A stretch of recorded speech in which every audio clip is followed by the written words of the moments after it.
Olá, professores, tudo bem? Aqui é a professora Maeli. Vamos iniciar os nossos estudos do conteúdo sobre organização do trabalho pedagógico escolar. Para esse conteúdo, eu separei dois textos. Nós vamos estudar um na íntegra e o outro nós vamos estudar partes, porque ele vai aparecer em vários outros conteúdos. Então, a gente vai estudando ele aí, quando a gente for ver currículo, quando a gente for ver algumas concepções que estão presentes ali no edital, a gente vai voltando nesse artigo. Então, vocês vão ver que ele vai aparecer em outros momentos também, tá? Mas vamos lá. O primeiro texto vai tratar aqui, de forma bem objetiva, sobre a organização do trabalho escolar, né? A autora desse texto é Dalila Andrade de Oliveira. Então, ela começa dizendo que a organização do trabalho escolar deve ser compreendida como um conceito econômico que se refere à divisão do trabalho na escola. Daí a gente pensa, mas a gente está falando de educação, o que tem a ver aí conceito econômico? Então, vamos ver aí, vamos dar um Google aí para pesquisar, né, qual é a relação dessa ideia de conceito econômico com a organização do trabalho escolar. Então, já fiz a pesquisa aqui, aqui tem um resumo assim que eu achei que cabe, né, com aquilo que a gente vai estudar. Então, quando eles falam de conceito econômico, dessa economia, eles estão se referindo ao conjunto de atividades desenvolvidas pelos homens visando a produção, distribuição e o consumo de bens e serviços necessários à sobrevivência e à qualidade de vida. Aqui, nós estamos falando de que tipo de economia voltada à educação. Então, quando a gente fala de um conceito econômico relacionado à educação, a gente está falando desse conjunto de atividades educativas desenvolvidas por todos os profissionais da educação que vão estar envolvidos nesse processo, visando o quê? A transmissão do conhecimento, a transmissão de valores, né? A execução do currículo da escola. Então, todas as atribuições da escola, elas são de responsabilidade de todos os profissionais envolvidos. Por isso que, quando ele começa o texto dizendo aqui conceito econômico, ele está se referindo a essa divisão do trabalho. Todo mundo precisa colaborar, mas cada um tem uma função, né? Tem a função do gestor, tem a função do coordenador pedagógico ou do supervisor escolar, tem a função do professor, tem a função da pessoa que vai executar lá os serviços gerais, tem a função do cozinheiro, da merendeira, enfim. Cada pessoa ali, desempenhando a sua função, vai colaborar para esse todo, para que essa escola funcione. Muito bem. Então, vamos lá. Então, essa organização do trabalho escolar pode ser definida como a forma que o trabalho do professor e demais trabalhadores da escola é organizada buscando atingir os objetivos da escola ou do sistema. Então, toda escola está vinculada a um sistema de ensino, seja uma rede particular de ensino, seja uma rede pública. As redes públicas geralmente estão vinculadas ao sistema de ensino municipal, ao sistema de ensino estadual ou ao sistema de ensino federal, dependendo da instância. Aqui nós estamos estudando para um concurso municipal. Então, qual é o sistema que os professores do município de Matelândia precisam estar atingindo, né, buscando atingir os objetivos, são os objetivos do sistema de ensino do município de Matelândia. Então, a gente precisa entender qual é o currículo escolhido pelo município, que será colocado em prática, né? Quais são as orientações para os profissionais desenvolverem o seu plano de aula, desenvolverem o seu trabalho em sala de aula. Então, a gente precisa conhecer os objetivos do nosso sistema, da escola que a gente trabalha, conhecer outro documento que também será um item de estudo, que é o PPP, Projeto Político Pedagógico. Cada escola tem o seu, tá? Cada escola tem que desenvolver o seu. Então, esse PPP, ele vai estar vinculado aos objetivos do sistema de ensino que a escola está vinculada, mas ele vai trazer ali as especificidades, as questões que são particulares daquela comunidade. E aí, nós, professores, profissionais da educação, para que a gente possa desempenhar com êxito todos os objetivos, né, propostos, a gente precisa conhecer esses documentos, tá? Mas vamos seguir. Assim, a organização do trabalho escolar refere-se à forma como as atividades estão discriminadas, como os tempos estão divididos, os ritmos determinados, a distribuição das tarefas e competências, as relações de hierarquia que refletem as relações de poder, entre outras características inerentes à forma como o trabalho é organizado. Então, falei de organização do trabalho, eu estou falando do quê? Dos tempos da escola, tempos de entrada, de saída, os horários de aula, a grade horária, como está distribuído, quantas aulas de português, quantas aulas de matemática, os horários de parque, os horários de recreio, os horários de alimentação, os horários das aulas, né, extras, educação física, né, de outras disciplinas, artes, inglês, né, cada município tem uma organização, então como esses tempos estão organizados para que tudo aconteça da forma com que está previsto e da melhor forma possível. Então, os tempos são muito importantes. Os ritmos, né? Como isso, uma coisa vai desencadeando a outra. Como as tarefas estão distribuídas, qual é a competência de cada pessoa dentro da escola, as relações de hierarquia, né? Então, por exemplo, eu sou professora do 3º ano. Eu tenho o dia da minha permanência, né? No meu caso, é na terça-feira. Terça-feira eu sempre organizo já o planejamento da semana seguinte. Eu coloquei lá no meu planejamento que eu estava estudando com as crianças em história, os nomes das ruas, por que cada rua se chamava, né, de determinado nome, quem escolhia o nome das ruas, esse era o conteúdo que a gente estava trabalhando ali. E aí, eu queria fazer ali uma caminhada pela rua da escola para procurar a placa da escola e identificar as informações que tinham na placa. Se informava o CEP, se informava o nome do bairro, quais eram as condições da placa, se ela estava visível, né? Para isso, eu não posso simplesmente chegar na escola, pegar os meus alunos e ir para a rua. Eu precisei ir lá conversar com a coordenadora, informar o meu objetivo, pedir autorização. Às vezes ela que dá, às vezes ela diz, dependendo da situação, vou comunicar a diretora da escola. Comunica a diretora autoriza, beleza, a gente vai fazer o passeio.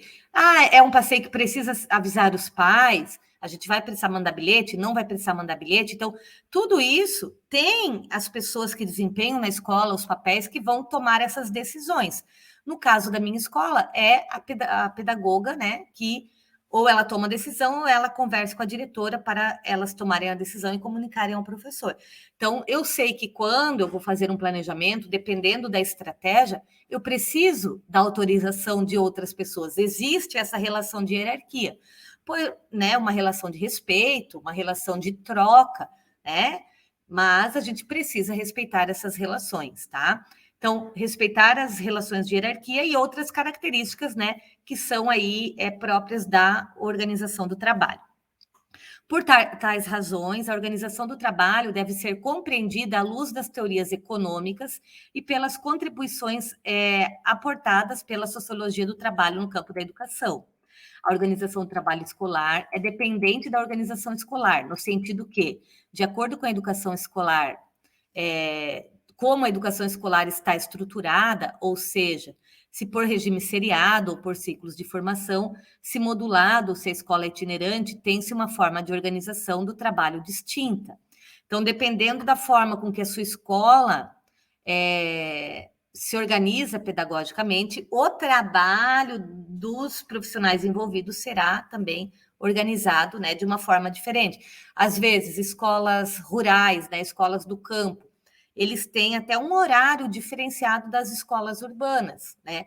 O trabalho lá na escola rural, né, a questão pedagógica, curricular, será desenvolvida, mas essa organização de trabalho talvez seja diferente da organização do trabalho das escolas urbanas. Inclusive, nas escolas rurais, até o calendário escolar pode ser alterado, diferenciado, para atender aí o ciclo agrícola, né? Então, são particularidades que a gente precisa entender. Vamos continuar. Outras características da organização escolar interferem na organização do trabalho escolar, tais como os períodos e turnos de trabalho, as estratégias curriculares, como se observa, por exemplo, as diferenças entre as escolas de tempo integral e as escolas de tempo parcial.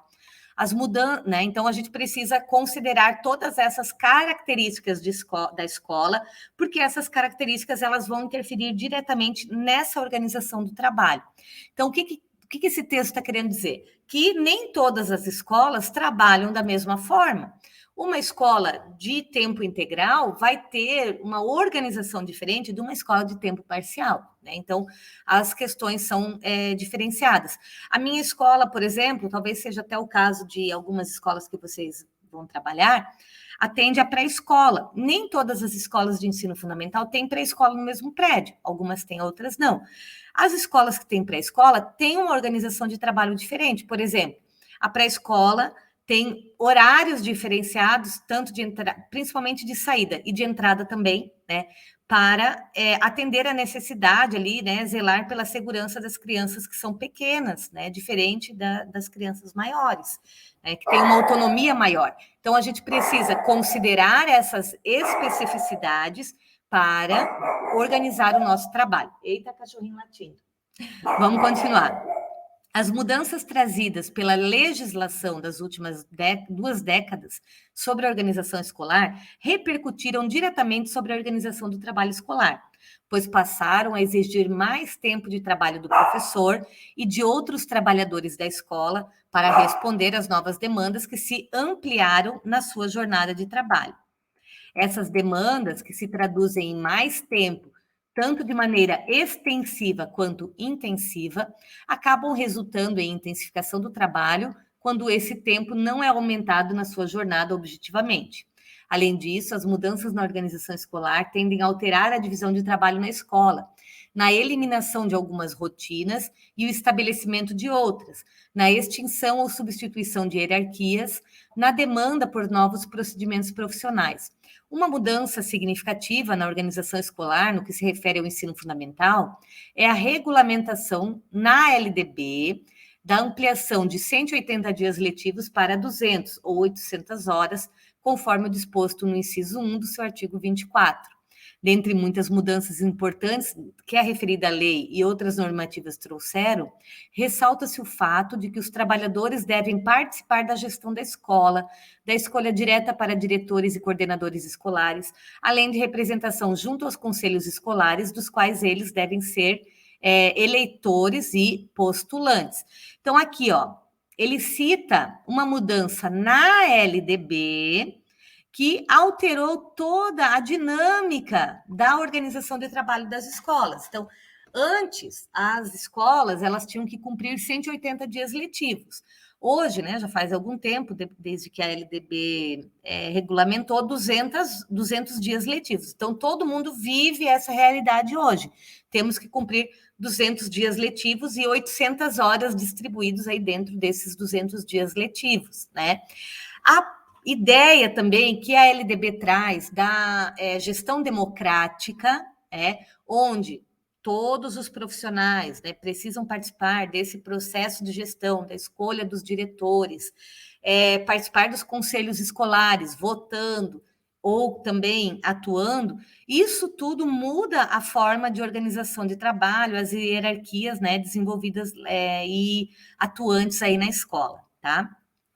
Além disso, a gestão democrática do ensino público, que faz parte aí do inciso 5 do artigo 206 da Constituição, pressupõe o trabalho coletivo de elaboração do planejamento escolar e dos programas e currículos. A força que a legislação passa a ter a partir da promulgação da LDB, né, em 96, tem levado os professores e demais trabalhadores docentes a transformarem suas práticas e buscar o domínio de novos saberes no exercício de suas funções. Esses profissionais têm buscado novas competências que possam contribuir na resposta às demandas por pedagogia de projetos, transversalidade dos currículos, procedimentos avaliativos orientados para formas mais dinâmicas e formativas. Essas demandas são apresentadas aos docentes individualmente ou em suas representações coletivas, mas também constituem demandas para os sistemas públicos da educação nos diferentes níveis da federação. Então, essas novas demandas, elas vão surgir aonde para nós, professores?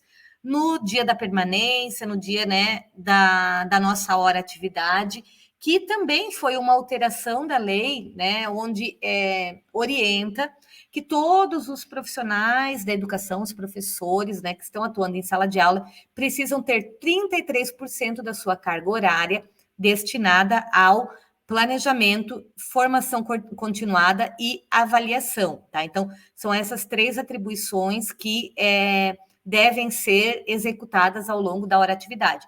E a formação continuada é uma delas.